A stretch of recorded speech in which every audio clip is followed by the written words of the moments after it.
Good day, everyone, and welcome to our very first video recording for this subject law enforcement operations and planning with crime mapping.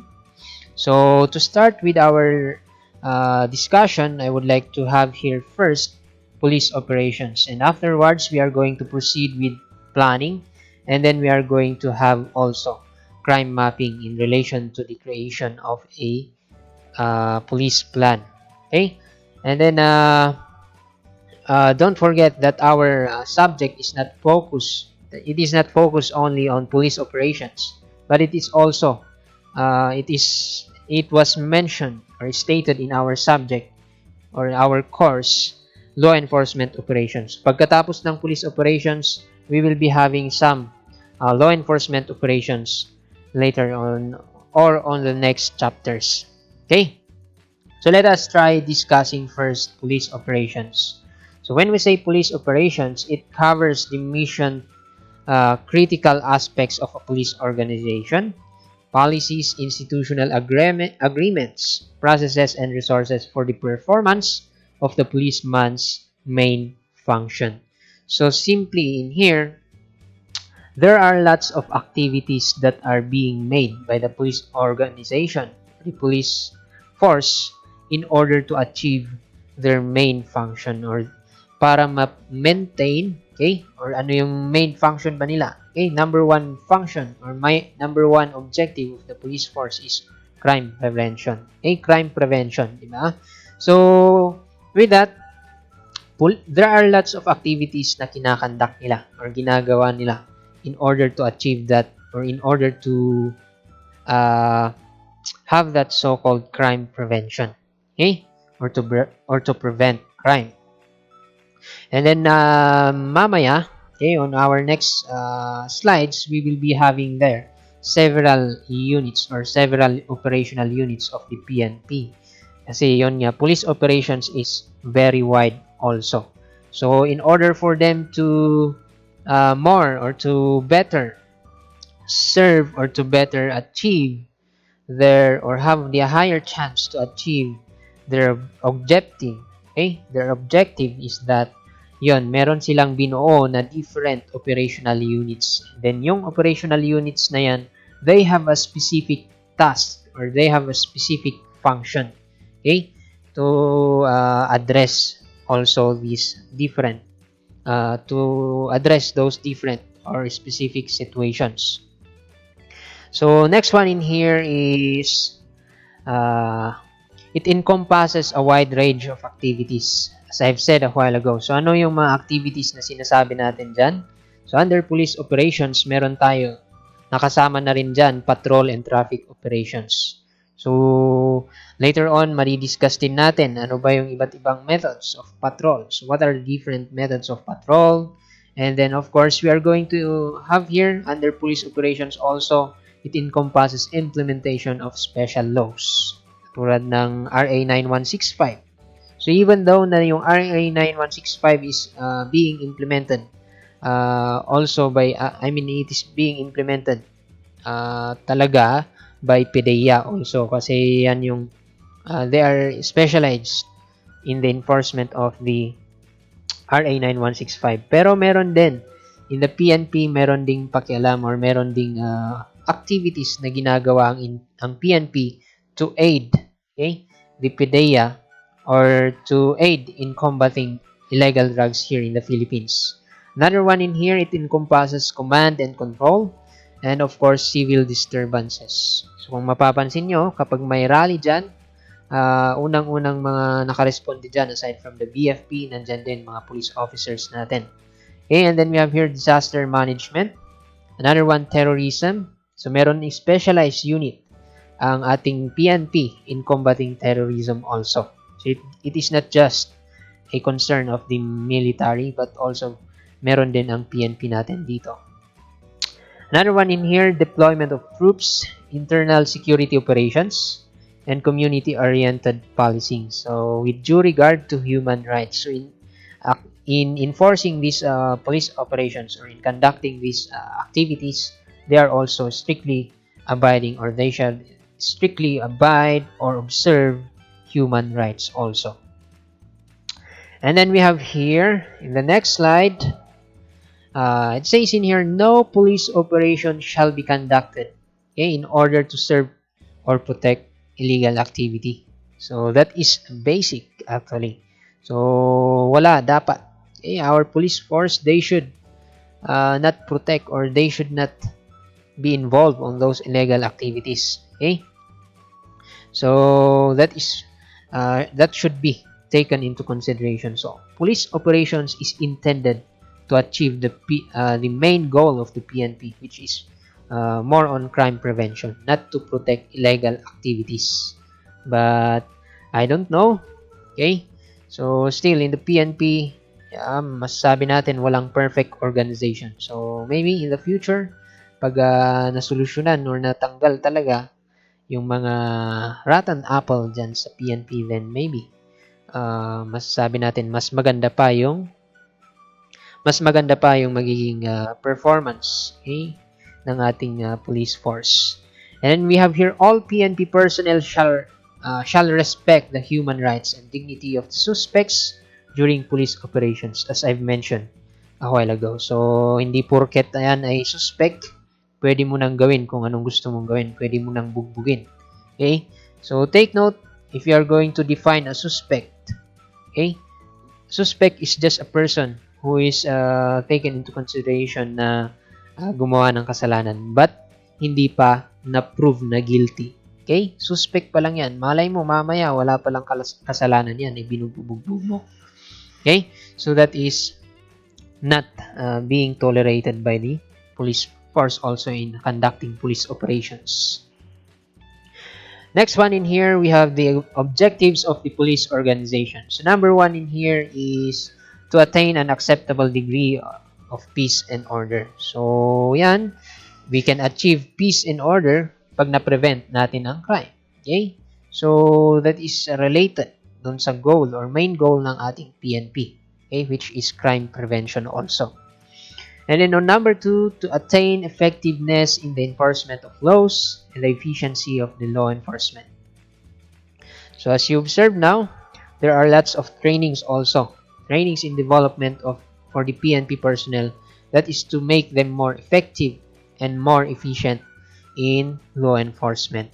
Okay, so number one na number one siguro na programs to achieve this objective is yun, pag-create or pag-develop ng trainings for the police personnel, okay, para mas ma-enhance pa yung skills nila in combating or in law enforcement. Okay, and then we have here to attain appropriate and ideal jail management. This is in support with the of course the Bureau of Jail Management and Penology and the Bucor. Number 4 in here, to attain a low crime volume or crime rate. Okay? So, kung pwede nga lang, not a low. Okay? Not low crime volume. So, kung kakayanin, syempre, kung kayang i-zero, then pwede sana. But anyway, this is stated under here, one of the objectives of the police organization. Another one in here, to attain maximum degree in the protection of life and property from destruction of fire or criminal elements. So, hindi lang po BFP ang nangingialam pag mayroong sunog. So, PNP, di ba? Especially in cases of arson. So, arson. Okay? So, meron din. Sometimes PNP has a participation or has a connection, okay, or involvement in the conduct of investigation, especially on those incidents of fire, maybe in connection with certain crime. So, hindi sa lahat ng pagkakataon, yan ay accidental fire. Sometimes yan ay method, okay, modus operandi of those different criminal organizations to commit a certain crime also. So another one, or next one that we have here, the 3 policy objectives of the PNP. So this is the one that is stated in RA 6975. Okay? So to promote peace and order, so simply as mentioned a while ago, to ensure public safety, and lastly in here is to further strengthen local government capability aimed towards the effective delivery of the basic services to the citizenry. Okay, so these are the three policing objectives of the PNP stated in in RA 6975, okay, the DILG Act of 1990 or 1991. So next in here, we are going to discuss the different operational units of the Philippine National Police. Okay, so kung dati 11 lang yung police operational units ng PNP or operational support units ng PNP, 11 lang dati. Ngayon, there are 14 operational unit. Okay, so let us try to discuss them one by one. So number one in here, the Aviation Security Group, or having the abbreviation AVSE Group. Okay, so take note, sa mga airport, hindi lahat ng nandun na personnel, okay, or na nakatoka doon or nagbabantay is Aviation Security Group or part of the Aviation Security Group. So meron din kasi sa sa airports natin, they have their own employees also, or yung tinatawag natin na police airport. Okay? Police airport. Pero yon, sa PNP din, meron tayong mga nakatoka or maka-deploy doon. Okay? Na personnel, okay, na directly or employed as a part of the Philippine National Police talaga. So, take note, isa sa main purpose ng ating police operation is internal security. So, di ba, yan ay ang mga paliparan natin, mga airports, yan ay pinaka-crucial din, okay? Na dapat bantayan ng ating ng PNP. Okay, not only PNP, police airports, but maybe also the military to ensure internal security, okay, ng ating bansa. And then in here, they provide security to all airports throughout the country. So not only in Manila, but syempre sa lahat ng airports, merong naka-deploy din na aviation security or personnel coming from the aviation security group. But just take note, personnel of the aviation security group is different also to the police airports na empleyado mismo ng airports natin dito sa Pilipinas. And next, we have here Special Action Force, or mas popularly known as SAF. Okay, so it is one of the most popular police operational units of the PNP. So ito yung elite force nila. So it is said in here, a mobile strike force or a reaction unit. So it is composed of regional. So merong SAF units in regional, okay, provincial, municipal, and city police force also. So ano bang function nila? Okay, so they are specialized. Okay, by the word special, they are special function. So they are specialized in having or in combating or in performing special police operations such as these cases, okay, or such as dealing with these cases. So anti-hijacking. So anti-hijacking, not only anti-hijacking but also anti-terrorism. So especially if you remember the most issued or most controversial case, the Mama Sapano encounter. So that is an operation, or that is a police operation against anti-terrorism. Police operation on anti-terrorism that was conducted by the Special Action Force. And then of course, we have here explosives and ordnance disposal. Pero itong explosive and ordnance disposal, meron na talagang specialized operational units ng PNP na naidagdag. So yan yung pag-uusapan natin mamaya, na in charge dito sa explosives and ordnance disposal. So sila yung naghahanap ng mga bomba. Okay? Isa sa mga function nila is they are the ones in charge kung sakaling merong natagpuan ng bomba, okay, during the past wars. Kasi meron pang nahahanap sa mga bundok, sa mga liblib na lugar, meron silang natatagpuan na bombs, mga bomba na kinakalawang. So those were believed na maybe nagamit nung World War I or World War II. So that is also dangerous. Okay? Kasi katulad doon sa mga ibang lugar na may biglang sumasabog doon. So in order na maiwasan yon, meron tayo yung specialized unit ng PNP to deal with those situations. So, i-discuss natin yon later. But just take note, Special Action Force, they are commonly known for anti-hijacking, anti-terrorism, and other special or yung mga sabihin natin critical incidents or critical crimes or cases. So in here, please take note also that the PNP Air Unit ng PNP, the PNP Air Unit is placed under the supervision of SAF. So kung sa Philippine Military, meron tayong Philippine Army, Philippine Navy, and Philippine Air Force. Okay? So Army for land operations, Air Force for air operations, okay, and then for Navy for maritime operations. So with that, sa PNP, meron din tayong for air operations, meron din for land operations and maritime operations. With that, nandyan yung PNP Air Unit, and then yan po ay under ng Special Action Force Operational Unit of the PNP.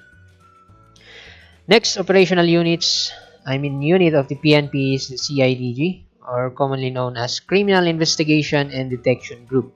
So what are their functions? So number one is to investigate, monitors, investigates, prosecutes all crimes involving economic sabotage. Okay? And then not only crimes involving economic sabotage, but nandito rin other crimes, highly placed or professional criminal syndicates and organizations. So, economic sabotage, such as yung mga pwede dyan, drugs cases. Meron din kinalaman ng ating CIDG dyan.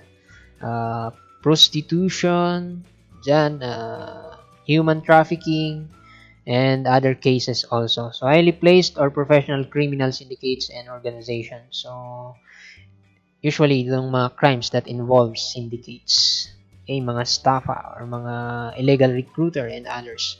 So they are in charge in investigating those or in detecting those illegal groups or illegal organizations.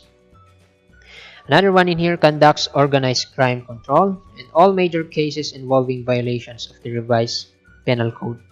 Violators of special laws also assigned them such as anti-hijacking, anti-carnapping, and cyber crimes among others. Okay, so aside from the SAF, meron ding involvement ang CIDG in anti-hijacking, investigating. Okay, investigating actually. So investigating hijacking cases. So for to compare it with or to differentiate it from the Special Action Force. So for a Special Action Force, they are the ones who deal with hijacking cases. They are the ones who will deal with those. But as to investigation, they could be taken over by the CIDG. Okay? Kasi nga, by the word investigation and detection, so one of the function of one of the expertise of the CIDG is to investigate cases or those complicated cases such as hijacking and of course carnapping and cyber crimes also. So popular na or common na ngayon yung cases cyber crimes. Okay? Napakaraming klase ng cyber crimes din. That's why medyo lumalawak din or nangangailangan ng manpower ang CIDG in dealing with those kinds of cases. Another one, it involves also atrocities committed by the CPP and PA, okay, the Communist Party of the Philippines, and New People's Army, okay, National Democratic Front. So they are investigating or detecting those illegal activities of this organization. Okay, and then we have here the Maritime Group, or having the acronym MG.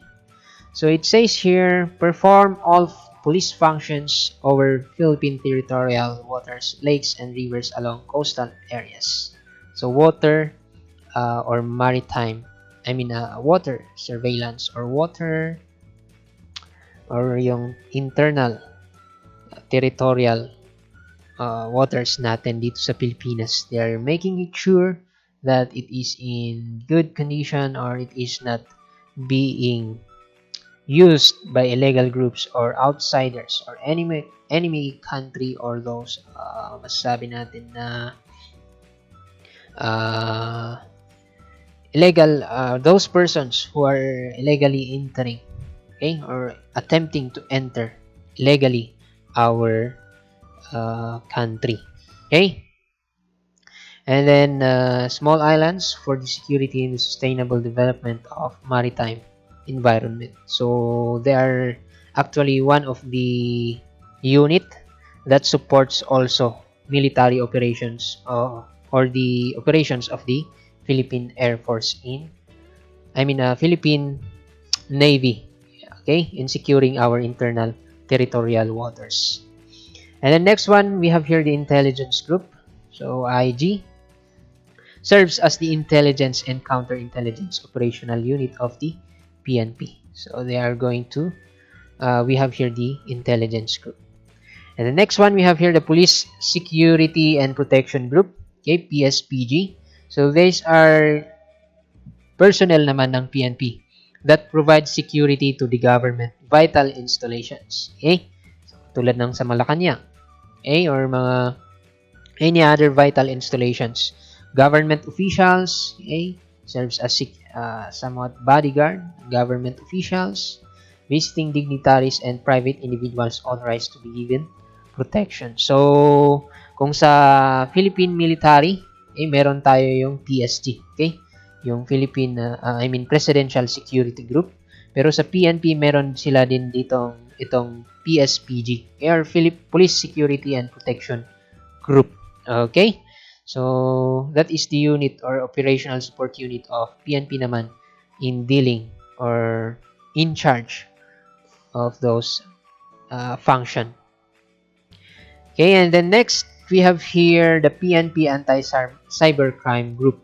Okay, so these are the personnel of the PNP specialized in dealing with cybercrime cases or cybercrimes. Okay, and the next one we have here, also by the way, in here, the PNP Anti-Cybercrime Group. So meron dito yung mga may background sa IT or let's say information ICT, communication, telecommunications. So may alam sa mga how does a certain computer works, programming, and others. So not just simply Microsoft Word or Microsoft PowerPoint, but of course, the more on kung paano talaga i-counter or i-detect itong mga cyber crimes na ito.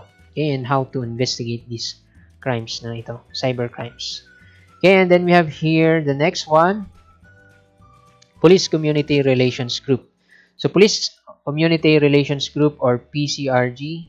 Okay, so they are, or in other words, popularly known as PCR also. So, they undertakes and orchestrates Police Community Relations Program. So, parang ito yung makeup artist. Ito yung unit ng PNP na tinatawag din nilang makeup artist ng PNP. So, sila yung in charge in making sure na maganda yung relation or samahan ng PNP with the police. Kasi ano yung disadvantage nun? Kapag yung image ng PNP is hindi maganda sa community. So, the effect would be magiging less effective ang PNP pag gano'n. Less efficient. In what way? Kung hindi makikipagtulungan ang ating community investigation or in combating crimes, do you think kayang-kaya ng PNP yan na i-solve na sila-sila lang?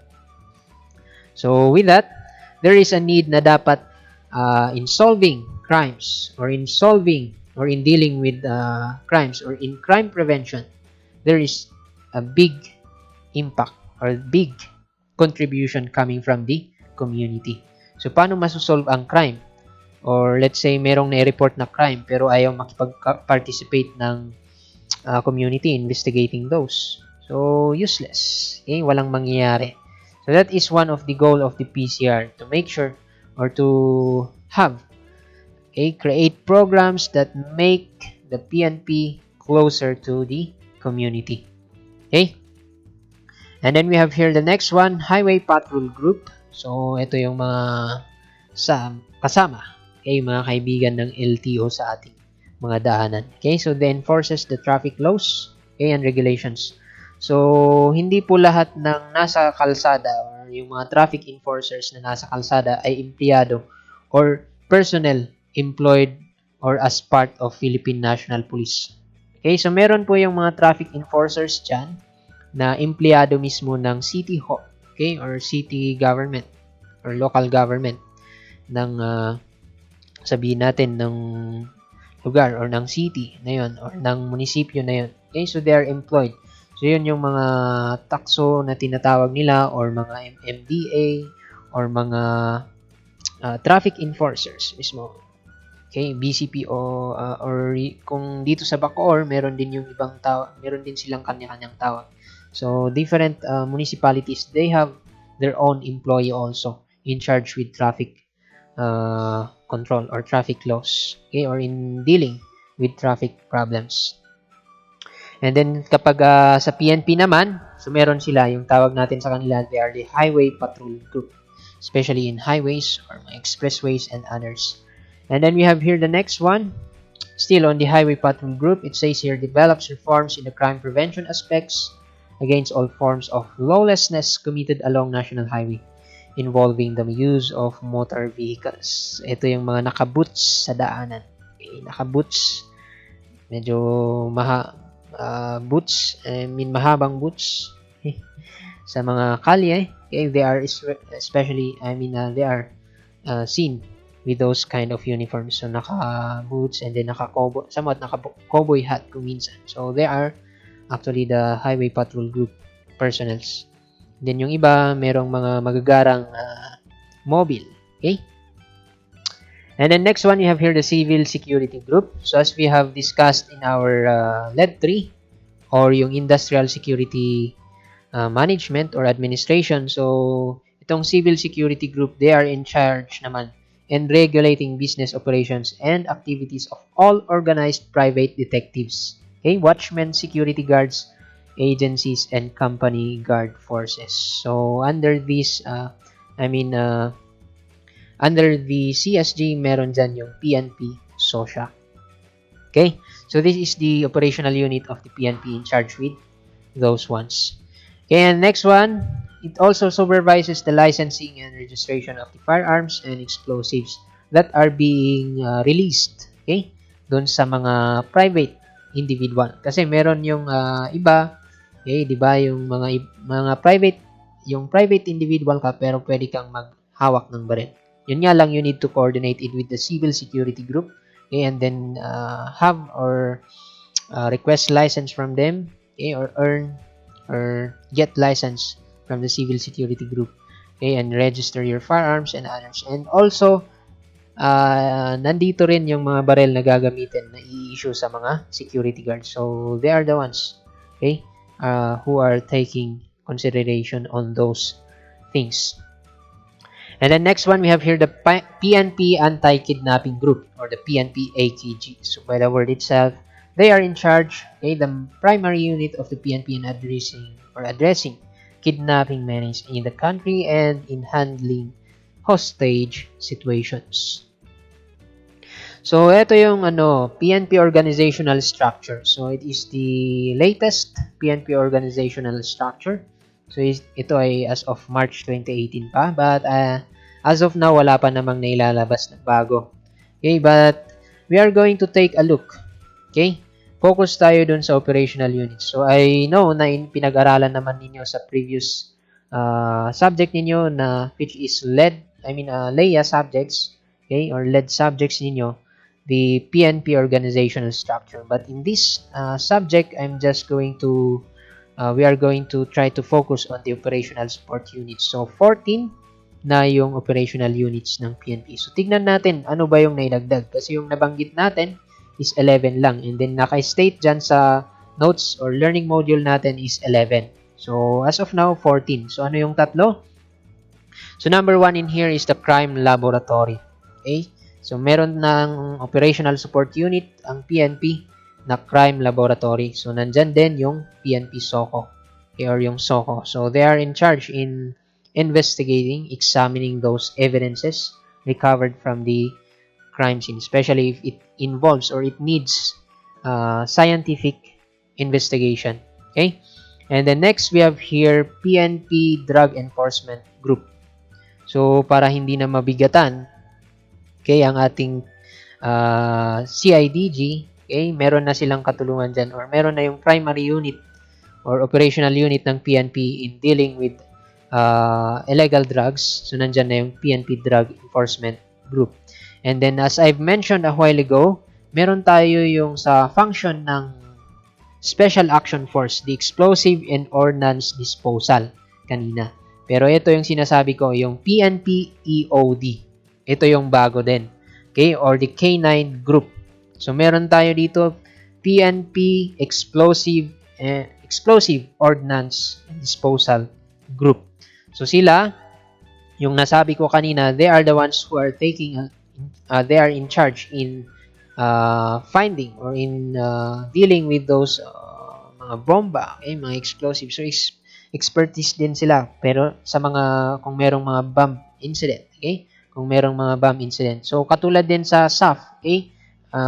Bombing incident or bomb, sabihin natin na yung cases na pambobomba or meron yung warning, okay? Or just an attempt, okay? Na merong papasabugin. So, nandyan yung SAF and meron din dito yung PNP, Explosive Ordnance Disposal Unit. So, they are highly skilled in dealing with bombs. So, meron tayo dito yung mga personnel, usually yung mga personnel dito, sila yung mga nakapag-aral or nakapag-training sa abroad. Okay? And then, meron sila yung nag-gather or nakuhang skill, okay, in dealing with or in maybe in the use or on how to combat or counter bombs. Okay? Counter or to disable. Sabihin natin, detonate. Not to detonate, but to maybe to solve or to stop. Okay? Yung pagsabog ng bomba. Okay? And then the K9 group, okay, they are the ones who train those dogs or K9 dogs, canines. Okay? And then they are using it maybe in the airport or in search and operations ng PNP. Okay, so take note of those 3 additional support units or operational support units of the PNP. So all in all, those are the 14 operational units of the PNP. And then now we are going to proceed with the categories of police operations. So number 1 in here, public safety operation. So ano yung nandito sa public safety operation? So example na lang dito is search and rescue and retrieval operations, especially in times of emergencies. Floods, okay? Tulad ng floods, typhoons, earthquakes, okay, or volcanic eruptions and others.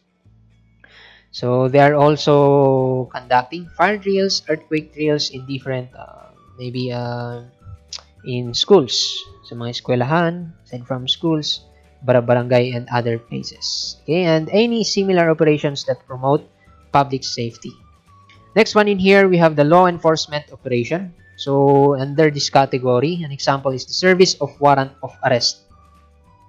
Implementation of search warrant. So, nandito yung function ng PNP, di ba? So, service of warrant of arrest. Okay, and enforcement of visitorial powers of the chief and Philippine National Police and unit commanders. So, another law enforcement operations, anti-illegal drug operation. So, take note, under anti-illegal drug operation, hindi lang po PNP ang meron dito. Okay? So, kaya nasabing law enforcement operation, this is under law enforcement operation kasi pwede rin ito or ginagawa din ito ng PIDEA. Okay? Meron yung PIDEA dito. Okay?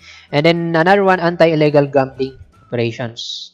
Anti-illegal logging operations. So, yun, hindi lang na-specify dyan na PNP. I mean, hindi, yes, PNP, hindi na-specify na PNP enforcement operation, but na-specify as law enforcement operation. Kasi nga sa anti-illegal logging operations, kakibat or katulungan dyan ng PNP ang DENR also. Okay, in preserving our forest or our environmental resources here in the Philippines. And anti-illegal fishing operations, so nandyan din.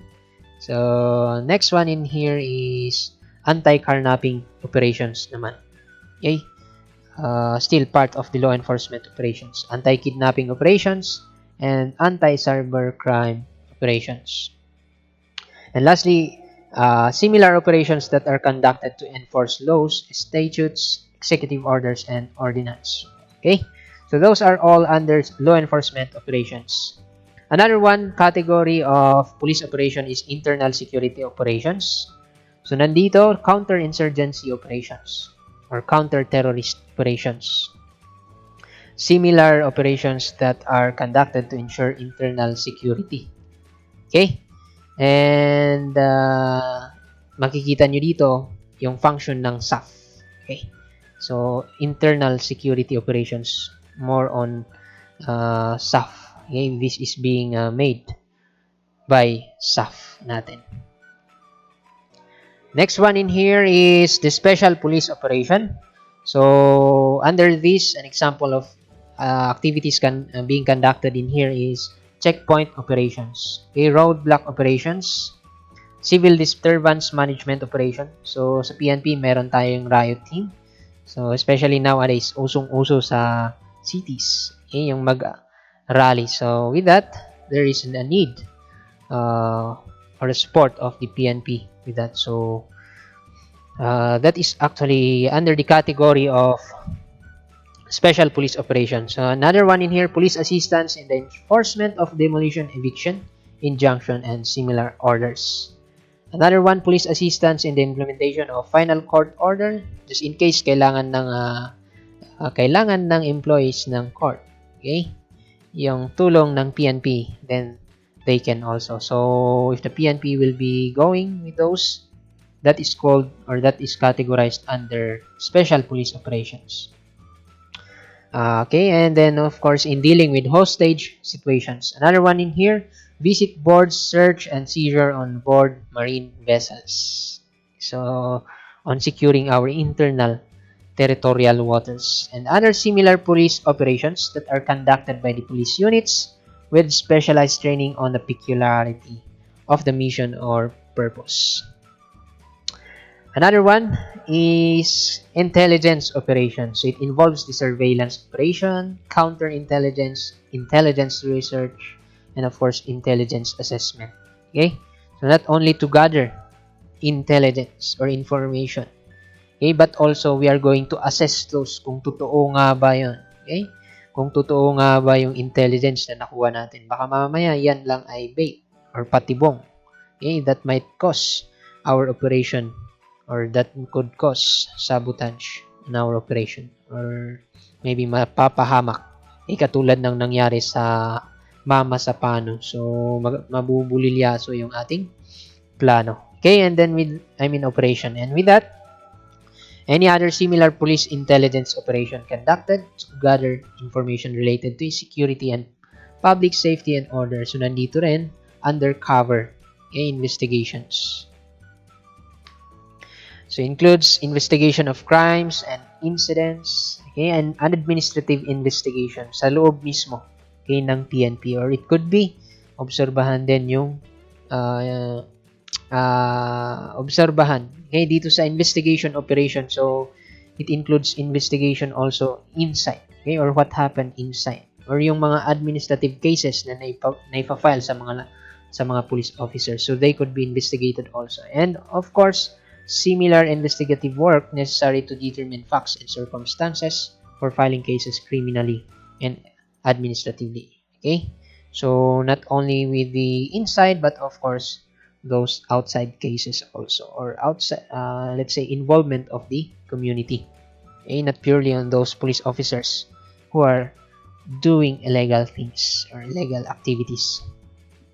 And lastly, we have here the scene of the crime operation or the SOCO. So they are in charge, or these are activities that is made in processing, okay, of crime scenes. So these are needed, especially in technical and forensic examination of evidences, okay, and similar scientific investigative assistance. So hindi lahat kasi ng investigator ng PNP or ng ating police or ng ibang law enforcement agency is marunong sa technical and forensic examination. So that is why merong ito, the SOCO team, okay, they are being called, they are being summoned kapag kinakailangan.